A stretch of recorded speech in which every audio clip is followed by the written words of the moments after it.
नमस्कार दोस्तों, हमारे channel geography with ID sir में स्वागत है। आज हम लोग दिसंबर 2013 का सेकंड पेपर पर डिस्कशन करेंगे। चलिए देखते हैं। हमारा पहला क्वेश्चन है कि निम्नलिखित में से कौन सा प्रक्रम चूना प्रदेश में शैलों का अपक्षय करता है। Which of the following processes is responsible for weathering of rock in karst region. तो स्क्री का बनना, कार्बोनेटीकरण, ऑक्सीकरण, जलीयकरण। इसकी फॉर्मेशन, कार्बोनेशन, ऑक्सीडेशन, हाइड्रोलिसिस। तो जो चूना प्रदेशों में जो अपक्षय का प्रमुख कारक है वो है कार्बोनेटीकरण। जल प्लस CO2 मिलकर चूना को गलाते हैं, यही कार्बोनेटीकरण कहलाता है। और जो ठीक है, जलीकरण और ऑक्सीकरण। जो ऑक्सीकरण है वो जल में यानी ऑक्सीजन में जल मिलकर एक क्रिया होता है जिससे लौह तत्व को काटता है, ऑक्सीकरण कहलाता है। अगला हमारा क्वेश्चन है कि सूची फर्स्ट को सूची सेकंड से सुमेलित करें। तो उलरिज मॉर्गन ने लिखा है spirit and purpose of geography. Thornbury ने प्रिंसिपल ऑफ जियोमॉर्फोलॉजी। वहीं वैन रिचथॉफेन ने जियोमॉर्फोलॉजी लिखा है। और स्टीयर्स ने अनस्टेबल अर्थ। देखिए, ए का तीसरा, बी का फर्स्ट, सी का दूसरा और डी का चौथा। ऑप्शन नंबर सी इसका सही होगा। हमारा अगला क्वेश्चन है कि निम्नलिखित में से कौन सी हिम नदी आकृति के लिए यह माना जाता है कि यह उपहिमीय सरिता के संस्तर में निर्मित हुई है। Which one of these glacial features is believed to have formed in the bed of a subglacial stream. Esker, moraine, drumlin, kame. तो जो इसका सही आंसर है वो है एस्कर। जो एस्कर आकृति है वह हिम सरिता से निर्मित होती है, हिम सरिता के निक्षेपण से निर्मित होती है। वहीं जो अन्य मोरेन, ड्रमलिन और केम ये हिमानी निक्षेपित रूप हैं। और ड्रमलिन को अन्य नाम से भी जाना जाता है अंडे की टोकरी। इसे अंडे की टोकरी के नाम से भी जाना जाता है। ठीक, आउटवाश यानी हिमनद अपेच, ये भी एक वो है। तो इसका जो सही आंसर है वो है ए। फिर अगला हमारा क्वेश्चन है कि भारतीय मौसम विज्ञान विभाग ने भारत में कितने भूकंपीय अंचलों में विभाजित किया है। तो भू अंचल पहले 5 थे और वर्तमान में 2002 में 4 भूकंपीय जोन विभाजित किए गए थे। तो इसका आंसर हो जाएगा 4। उत्खात भूमि badland topography is the product of the combined action. उत्खात भूमि स्थलाकृतिक निम्नलिखित में से मिलीजुली का उत्पाद है। पवन एवं हिमानी, पवन एवं जल, जल एवं हिमानी, जल एवं तापमान। तो उत्खात भूमि जो है बैडलैंड, जो मिला जुला जो क्रियाफल है वो पवन और जल का है। ऊंचाई में वृद्धि के साथ तापमान में वृद्धि क्या कहलाती है। ऊंचाई में वृद्धि के साथ तापमान में वृद्धि क्या कहलाती है। तो ताप व्युत्क्रम कहलाती है, इन्वर्जन टेम्परेचर। क्योंकि होता क्या है कि धरातल से ऊपर जाने पर तापमान धीरे धीरे कम होता जाता है, वायु संघनित होकर और बादल बनकर वर्षा होती। लेकिन जब ऐसी स्थिति बन जाती है कि तापमान नीचे कम और धीरे धीरे ऊपर बढ़ता जाता है तो ताप व्युत्क्रम यानी ताप का उल्टा ताप विलोमता कहलाता है। ठीक, हमारा अगला क्वेश्चन है अगला क्वेश्चन है वर्षा से संबंधित प्रक्रियाओं का सही अनुक्रम बताइए। तो इसमें अनुक्रम क्या है कि जब पहले असंतृप्त वायु होगी, यानी जो वायु होगी वो सूखी होगी, असंतृप्त वायु होगी, फिर ओस बिंदु बनेगा, फिर संघनन होगा और फिर प्रेसिपिटेशन होगा। यानी कह सकते हैं अनसैचुरेटेड एयर होगा, फिर ड्यू पॉइंट बनेगा, फिर कंडेंसेशन होगा, फिर प्रेसिपिटेशन होगा। तो आपका सी ऑप्शन सही है कि निम्नलिखित में पढ़ना है, निम्नलिखित स्थितियों को पढ़िए। मेघाच्छादित आकाश, ठंडी शुष्क वायु, तेज पवन, लंबी शीतलहरें, लंबी शीतकालीन रातें उपर्युक्त में से कौन सी स्थिति तापमान में विक्षेप को बढ़ावा देती है? Which one of the above condition promote inversion of temperature, तापीय विलोमता को एक बढ़ावा देती है। तो मेघाच्छादित आकाश और ठंडी शुष्क वायु, तेज पवन, लंबी शीतलहरें। तो जो दो ऑप्शन है ठंडी शुष्क वायु और लंबी शीतलहरें,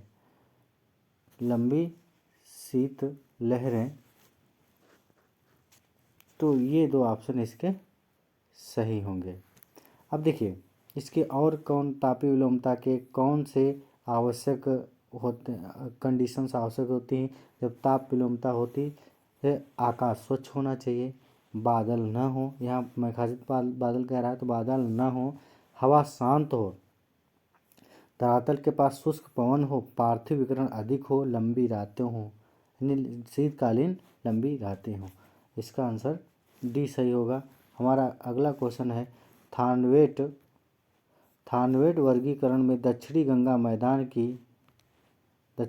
मैदान की किसके द्वारा सूचित किया जाती है? यानी जो दक्षिणी गंगा मैदान है उसकी जो जलवायु है वो किसके द्वारा सूचित की जाती है? तो की जाती है CA-W।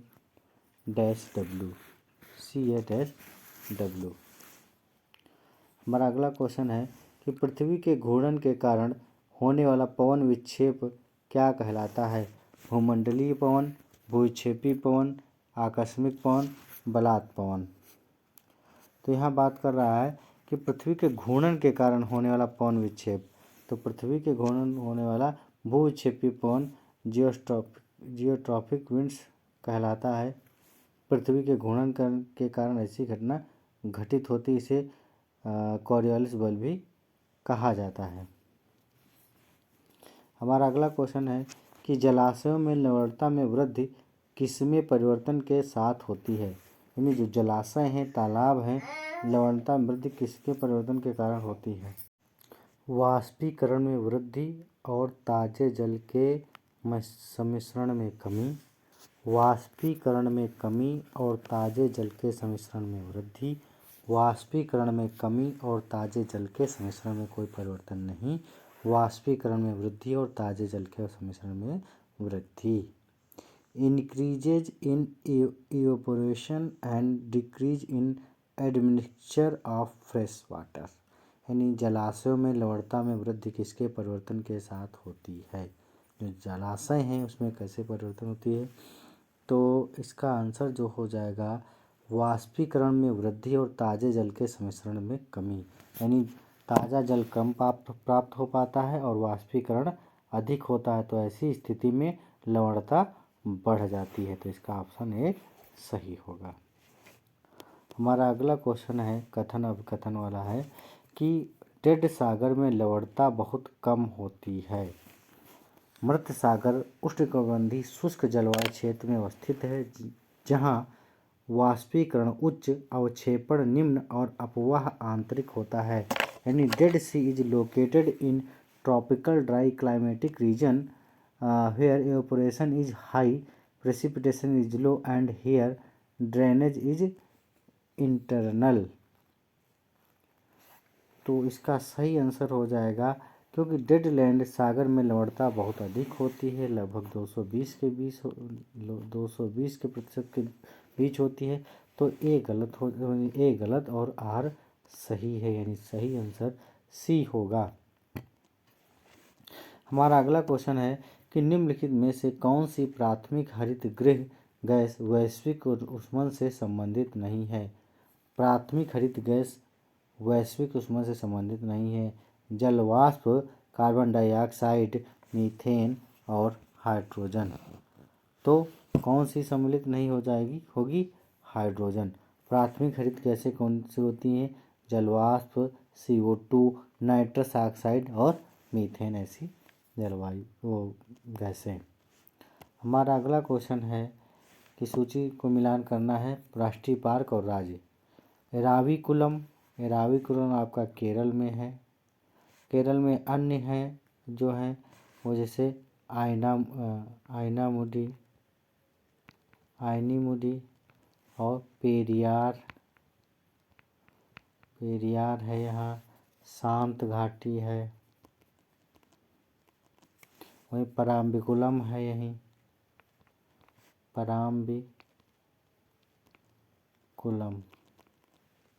पराम्बिकुलम है, वहीं बांदीपुर कर्नाटक में और है कुद्रेमुख, राजीव गांधी, हेमिस जम्मू कश्मीर में है और अब लद्दाख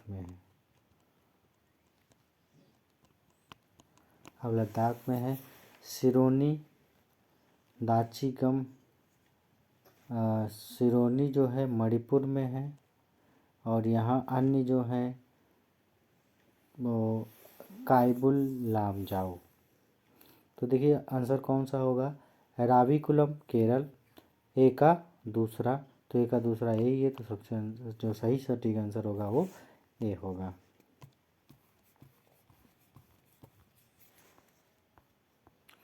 हमारा अगला क्वेश्चन है 15 नंबर कि निम्नलिखित में से कौन सा टैगा बायोम है? तो टैगा बायोम अर्ध उष्णकटिबंधीय बायोम, अर्ध उपध्रुवी बायोम, सवाना बायोम, उप सहारा बायोम। यानी जो टैगा बायोम है जहाँ पर शीतकालीन रातें और शीत प्रदेश में होता है, तो ऐसे जो क्षेत्र होते हैं वो लगभग 50 और 60 अक्षांशों के पास में होते हैं।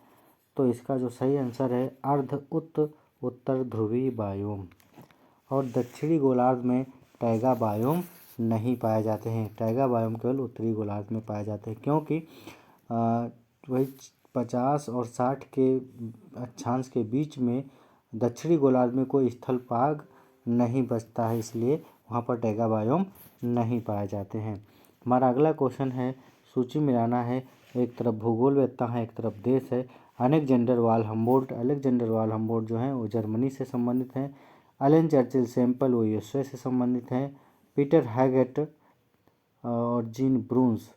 तो जो पीटर हैगेट हैं हम मिलान कर सकते हैं। अलेक्जेंडर वान हम्बोल्ट जर्मनी है, तो ए का चौथा और बी का तीसरा, तो सी का दूसरा हो जाएगा यूके, और जीन्स ब्रून्स फ्रांस से हैं। तो इस प्रकार से हमारा ऑप्शन हो जाएगा सी। हम अगले क्वेश्चन चलते हैं कि मात्रात्मक क्रांति काल के दौरान किस विद्वान ने भूगोल को भविष्य सूचक प्रतिरूपों की खोज के रूप में परिभाषित किया? यानी मात्रात्मक क्रांति काल के दौरान किस विद्वान ने भूगोल का भविष्य सूचक प्रतिरूपों की खोज के रूप में परिभाषित किया था? वो थे महोदय बुंगी महोदय थे। और हम अगले क्वेश्चन की बात करते हैं कि स्थानिक अंतरक्रिया की प्रक्रिया तथा उसके प्रतिरूपों का वर्णन करने में भूगोलवेत्ता किस बात से सर्वाधिक सरोकार रखते हैं? In describing the pattern and process of spatial interaction, geographers are most concerned with अभ्यगम्यता एवं संबद्धता, घनत्व एवं चित्राव, विसरण एवं प्रतिरूप और सामान्य शहर। तो यहाँ बात कर रहा है कि स्थानिक अंतरक्रिया की प्रतिक्रिया और उसके प्रतिरूप का वर्णन। ठीक है, तो यहाँ पर जो बात सही हो जाएगी वो हो जाएगा अभ्यगम्यता एवं संबद्धता, एक्सेसिबिलिटी एंड कनेक्टिविटी। निम्नलिखित में से किस भूगोल के मानववादी संप्रदाय की स्थापना की थी? तो वो थे ट्वान महोदय, ये चाइना से बिलोंग करते थे। हमारा अगला क्वेश्चन है कि निम्नलिखित में से विद्वान ने महासागरीय जल के रंग और उसकी लवणता का सहसंबंध प्रदान किया, यानी सहसंबंध दिखाया है। यानी कौन ऐसा विद्वान है जो महासागरीय जल के रंग और उसकी लवणता का सही संबंध दिखाया है? तो वो हैं अब अल मसूदी। वो कौन है? अल मसूदी हैं। संपूर्ण इतिहास को भौगोलिक रूप से समझना चाहिए और संपूर्ण ग्लोब को ऐतिहासिक रूप से समझना चाहिए, यह कथन किसका है? ये हेरोडोटस महोदय का है। खगोल शास्त्र का विज्ञान किस साम्राज्य ने विकसित किया है? तो वो किया है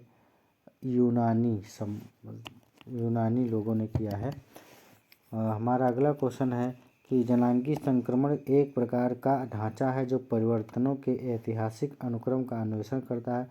प्रजनन क्षमता एवं प्रवसन, मृत्युदर एवं आयु संरचना, मृत्युदर एवं प्रवसन, आयु संरचना एवं लिंग संयोजन।